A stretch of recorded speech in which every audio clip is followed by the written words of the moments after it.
NASA has reversed an evacuation order on the International Space Station. Crew members were briefly told to move inside a docked spacecraft due to concerns about two small air leaks in the Russian segment of the space station. Station Houston on Space to Ground 2 for all USOS crew members needs you to execute procedure, EMER procedure 3.4, Crew Dragon establish safe haven. And if we need to suit up, we will do that once we're inside the Dragon. We will not suit up prior. Houston Station on 2, we copy all 3.4, no suit up required. We will put that in work. All right, I want to bring in retired NASA astronaut Scott Parazynski, a veteran of 5 space shuttle flights and 7 spacewalks. Boy, please translate what that meant. If I heard that message and I was in space, I think I'd freak out. But can you tell us what these leaks mean and what that message meant? Well, I think you heard the calmness in the crew's voice there, Juliet. Always. But they are trained for this. There are 3 primary contingencies that we really concern ourselves with. Toxic atmosphere. If there were leakage of ammonia inside of the habitable volume of the space station, that's a really bad day. If there's a fire, and then the third thing is a leak. And of course, the home that this crew is living in has been in space for 27 years now. And so, it's not unexpected to have some degree of leak. And in fact, there has been, for quite some time, about as I understand it, about a pound of air per day is just slowly leaking out of the station. It may have ramped up a little bit more recently. So in an abundance of caution, as some procedures to kind of isolate this leak in the Zvezda module of the space station, they sent the U.S. segment crew back to the Dragon capsule while these things were being looked into. But they've gotten all clear now.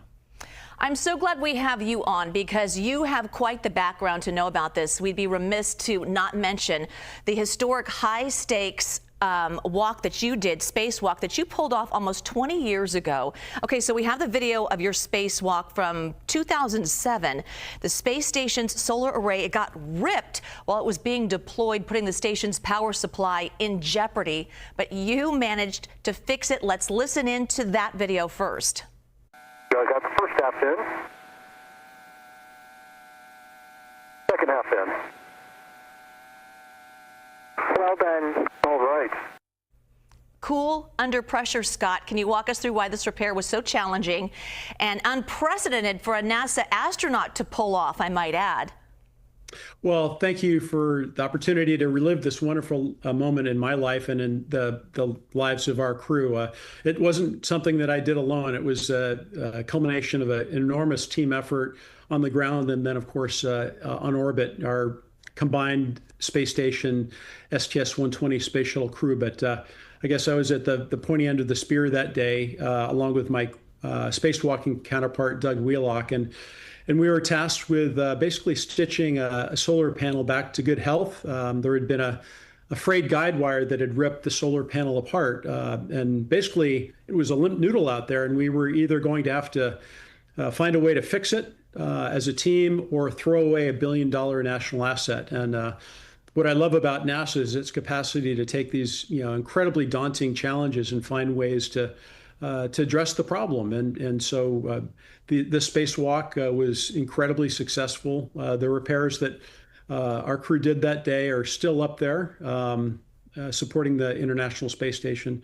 But yeah, it was quite the tense time because I wasn't able to have any direct contact with the solar panel out of fear that electricity could arc from the solar panel into the metal parts of my spacesuit and then inside my spacesuit itself, which is filled with pressurized oxygen. So that could have resulted in some really bad things. Oh my goodness, you must have these things, that flashbacks of, wow, that could have been really bad, but it went without a flaw there. But let's move on. They certainly picked the right person for that mission, and that's what goes into the astronauts assigned to these missions, like the Artemis 3 test mission. Do we know who could be assigned? How do you find out who's on that list? It's ultra top secret. In fact, I had lunch with a friend last week who's still in the astronaut program. I won't name him, but I was drilling him for any insights that he might have. And I think he had some ideas, but he didn't know for sure either. So I think we're all going to have to wait until Tuesday. As I understand it, NASA will be announcing the next crew that will be testing out hardware that will very soon set us back on the surface of the moon. Well, I know that they picked the crew all for the right reasons, and they certainly know what they're doing. Scott Parazynski, thank you so much, and hope to have you back again soon. Thank you. Thank you very much.